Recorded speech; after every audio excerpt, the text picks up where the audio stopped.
Viento recio que sopló en Pentecostés, llama ardiente que consume mi altivez.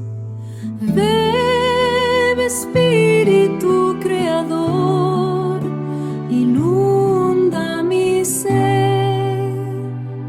Agua viva, ven y sáciame la sed. Santo León, úngeme otra vez. Ven, Espíritu de Dios, palomita celestial. Hoy vamos a meternos de lleno en una de las crisis teológicas más impactantes de la historia, la controversia arriana. Fue en esencia una verdadera batalla de ideas que casi fractura a la iglesia primitiva.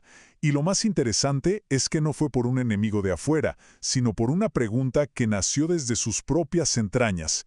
¿Quién es realmente Jesucristo? Y aquí es donde la historia se pone irónica. Imaginen esto. Por casi 300 años, la fe cristiana había aguantado de todo por parte del Imperio Romano. Y justo cuando por fin llega la paz, cuando parece que pueden respirar, surge una amenaza muchísimo más peligrosa. No una que viene con espadas, sino una que viene con ideas, con argumentos teológicos que dividieron a todo el mundo, a la gente común, a los sacerdotes y a los obispos. Para entender bien todo este enredo, vamos a ir paso a paso. Primero, vamos a ver el contexto de la iglesia y sus nuevas divisiones. Después, nos vamos a clavar en la idea de Arrio y el choque de creencias que desató. Luego, veremos por qué el mismísimo emperador tuvo que meterse en el asunto. Y cerraremos con el anuncio de Nicea. Muy bien. Empecemos. Sección 1. Una iglesia, nuevas divisiones. Y es que después de tanto luchar por sobrevivir, la iglesia por fin encontró la paz. Pero como vamos a ver, era una paz bastante frágil. El año 313 fue un antes y un después. El Edicto de Milán significó que los cristianos, por primera vez, podían practicar su fe sin miedo. Fue un alivio gigantesco, claro, pero también destapó un problema que había estado ahí, latente. Mientras la única preocupación era sobrevivir, no hubo tiempo de sentarse a unificar formalmente las creencias más profundas. Y ese es el meollo del asunto. No había un credo oficial, uno que todos aceptaran. Cuestiones tan fundamentales como la relación exacta entre el Padre y el Hijo eran tema de debate, sí, pero no había una fórmula final. Esta fragilidad doctrinal, como la llaman las fuentes, fue el terreno perfecto para que una idea controvertida no solo apareciera, sino que se esparciera como un incendio. Y bueno, en un ambiente así, tan delicado, solo hacía falta una pequeña chispa para encender la pradera. Y esa chispa nos lleva directamente a la sección 2. La idea de Arrio. A ver, Arrio no era un personaje menor, para nada. Era un sacerdote muy respetado en Alejandría, que en ese entonces era como el centro intelectual del mundo. Las crónicas lo pintan como un hombre carismático, alto, brillante, de modales impecables y con un estilo de vida muy austero que le daba muchísima autoridad moral. Además, se había formado con un maestro de renombre, Luciano de Antioquía. Su enseñanza fue descrita como un error casi imperceptible, pero que como veremos iba directo al corazón de la fe cristiana. Entonces, ¿qué decía Arrio exactamente? Aquí lo tenemos resumido. Para él, el Hijo, el Logos, era la primera y más perfecta creación de Dios Padre. Pero era eso, una criatura, hecho de la nada. Sí, antes que todo el universo, pero no era eterno. Y por lo tanto, era subordinado al Padre. Ojo, Arrio no negaba que fuera divino, pero decía que no era Dios en el mismo sentido absoluto que el Padre. La relación, para él, era muy clara: creador y criatura. Y su argumento se puede resumir en una frase, que es de una lógica aplastante. Si el Padre engendró al Hijo, hubo un tiempo en que el Hijo no fue. La lógica es simple: si algo es engendrado, tiene un principio. Y si tiene un principio, hubo un momento en el que no existía. ¡Boom! Esta idea, tan sencilla en apariencia, desafiaba de frente la creencia en que el Hijo era eterno junto con el Padre. Pero lo más fascinante de todo esto es cómo Arrio esparció sus ideas. No se quedó en debates de teólogos. Fue un genio de la comunicación. Compuso canciones con melodías pegadizas que la gente común, marineros, artesanos, comerciantes, cantaba mientras trabajaba. Básicamente, tomó una teología súper compleja y la hizo viral. Una estrategia de comunicación increíble que sacó el debate de las bibliotecas y lo llevó a las calles. Y como se podrán imaginar, una idea tan popular y a la vez tan radical provocó una reacción inmediata y muy fuerte. Y eso nos lleva a nuestra tercera sección, un choque de creencias. El conflicto estalló en casa, en Alejandría, por ahí del año 318.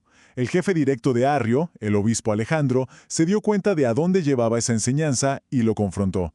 Alejandro creía firmemente que el Hijo era eterno junto con el Padre. Como no llegaron a un acuerdo, convocó un concilio local en el 321 y excomulgó a Arrio. Pero en lugar de apagar el fuego, esto fue como echarle gasolina.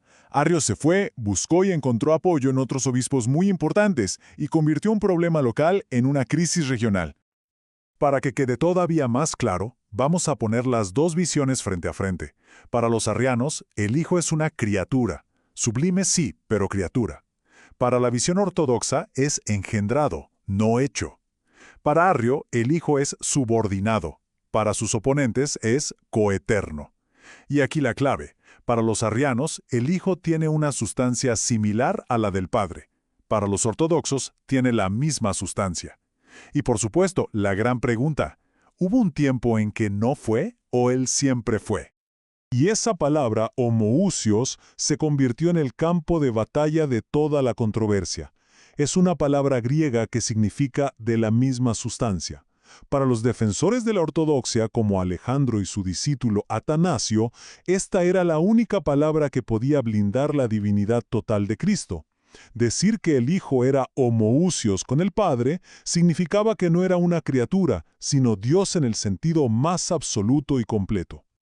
Miren, las fuentes nos dan una analogía arquitectónica que lo explica de maravilla. Pensemos en el universo como si fuera un edificio gigante. Para los arrianos, Cristo era la viga maestra, la más perfecta, la más importante, creada por el arquitecto para sostener todo. Para la ortodoxia, no.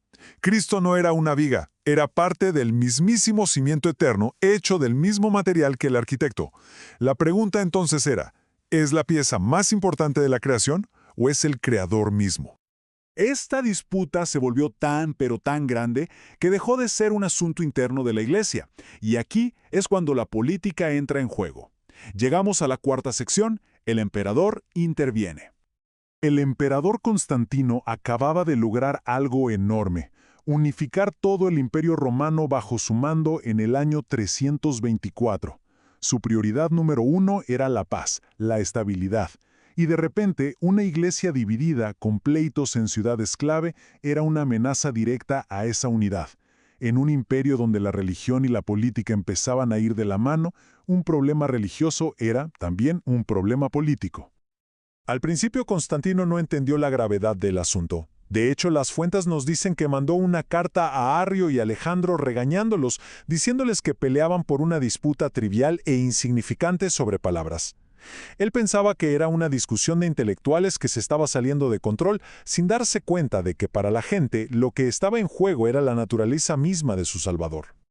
Y es que todo escaló rapidísimo. En menos de 10 años, lo que era un debate en Alejandría se convirtió en una crisis de nivel imperial.